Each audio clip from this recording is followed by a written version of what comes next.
Thank you so much. এই শোনো, সবাইকেই বলছি, এখানে তো আমার বয়স জ্যেষ্ঠও অনেকে আছেন, আর বেশিরভাগ এখানে আমার ছেলে মেয়েরাই আছে।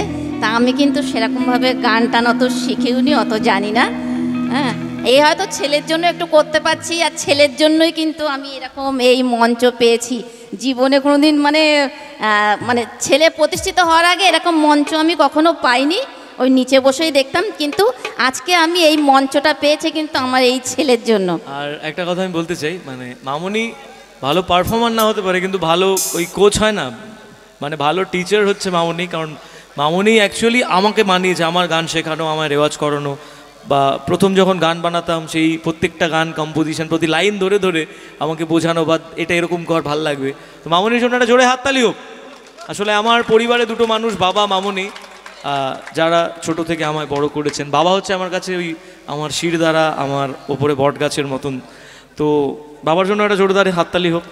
অনেক সময় বাবাকে অনেক প্রজেক্টে, মানে বাবা এতটা স্যাক্রিফাইস করেছে আমার লাইফে, যে বৌদি খেলা হবে গানটাতে আমি যখন বৌদির টাকলা কাকুর ক্যারেক্টার খুঁজছি, বাবাকে বললাম প্লিজ করে দেবে, আমি না কাউকে পাচ্ছি না।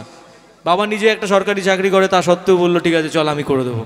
মানে তারপরে প্রচুর ট্রোল হয়েছিল বাবাকে নিয়ে, প্রচুর একটা ফটো ভাইরাল হয়েছে বাবার অফিস থেকে। ইভেন তারাও, বাবা বলেইনি গানটা রিলিজের আগে, কাউকে বলেনি যে এটা গান রিলিজের জন্য আমরা এটা করেছি বা এরকম ছবিটা লিক হয়েছে। তো বাবা খুব এনজয় করেছে, বাবা খুব সাপোর্ট করেছে। তো এই দুটো মানুষ না থাকলে, আর এখন বর্তমানে তোমরা জানো মাঝখানে একটা বড় পিরিয়ড কাটিয়েছিলাম অঙ্কিতাকে ছাড়া, কিন্তু এখন সেই মানুষটা আবার এসেছে আমার লাইফে। তো সবাই মিলে চলছে সব কিছুই তোমাদের আশীর্বাদ ভালোবাসা মাথায় নিয়ে। তো চলো আজকের অনুষ্ঠানের আমার শেষ গানটি হবে এই গানটা। কদিন পরে মামনির একটা ভার্সন আসছে। কি গাইব? কি গান? এটা নাও। কি গান বলছে সেটা নাও। কি গান গাইব? হয়তো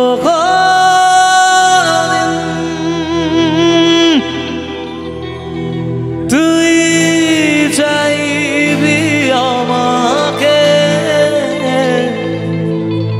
সেদিনও তুই অন্য কারো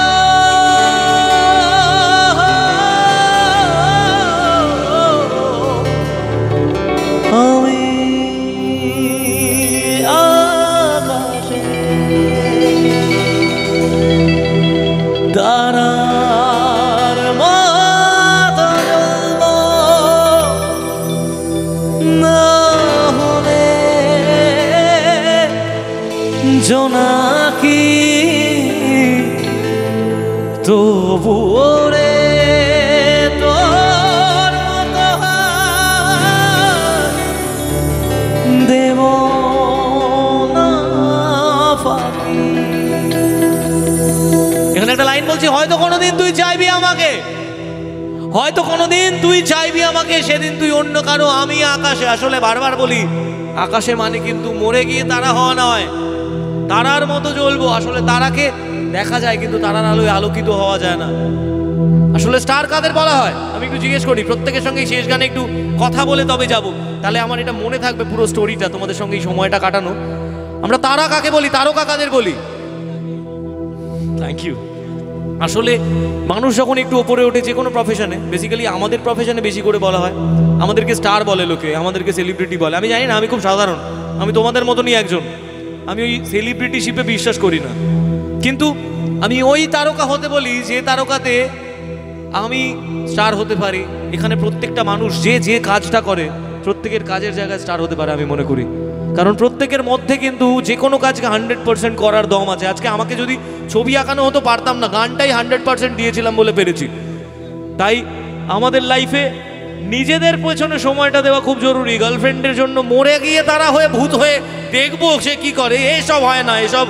এসব ভাই ওই ছোটবেলায় গল্পে শুনতাম। যে মুহূর্তে নিজের জীবন শেষ করছো সেই মুহূর্তেই তোমার দেখাটা অফ হয়ে গেল, তুমি আর কিছু দেখতে পাবে না।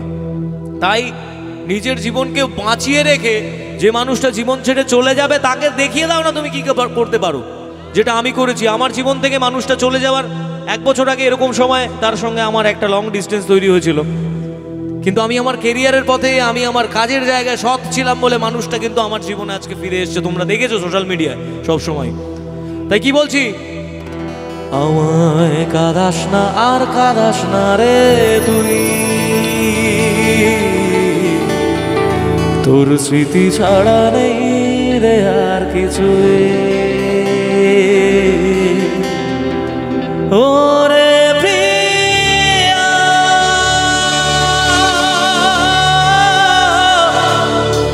ওরে প্রিয়া,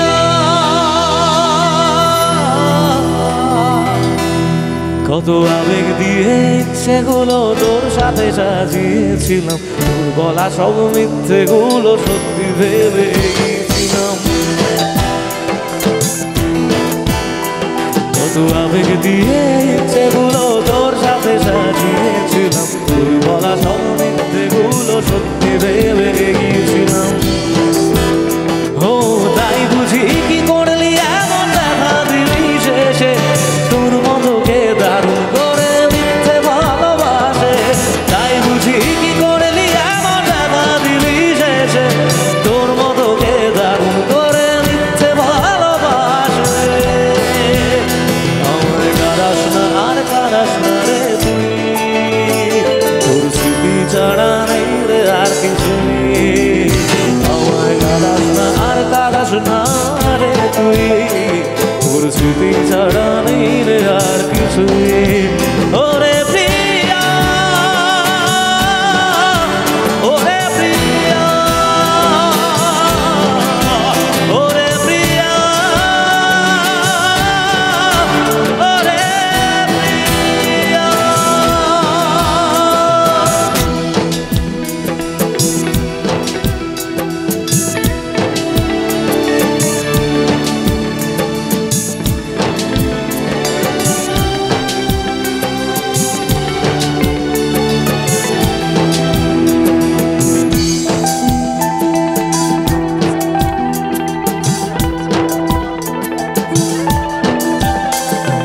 হয়তো কোনদিন তুই চাইবি আমাকে, সেদিনও তুই অন্য কারো আমি আমাকে তারার মতো জ্বলবো, হয়ে তো নাকি তবু ওরে তোর মতো হয়। মনা মাটি।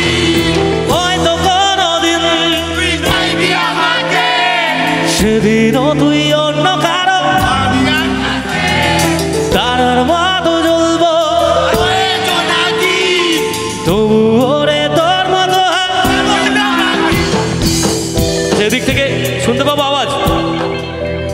ও হয়তো কোনদিন তুই চাইবি আমাকে, সেদিনও তুই অন্য কারো আমি আকাশে তারার মতো জ্বলবো, হয়ে তো নাকি তবু ওরে তোর মতো হয়। মনা মাটি। ও হয়তো কোনদিন তুই চাইবি আমাকে, সেদিনও তুই অন্য কারো আমি আকাশে তারার মতো জ্বলবো, না হলে জোনাকি তবু ওরে তোর মতো হয় দেব না বাকি। একদিনও কি ভালোবাসা ছিল না রে মনে, দারুণ খেলা খেলে গেলি আমার গোপনে। আমায় কাঁদাস না আর কাঁদাস না রে তুই, তোর স্মৃতি ছাড়া নেই রে আর কিছুই। আমায় কাঁদাস না আর কাঁদাস না রে তুই, তোর স্মৃতি ছাড়া নেই রে আর কিছুই। ওরে প্রিয়া, ওরে প্রিয়া, ওরে প্রিয়া, ওরে প্রিয়া।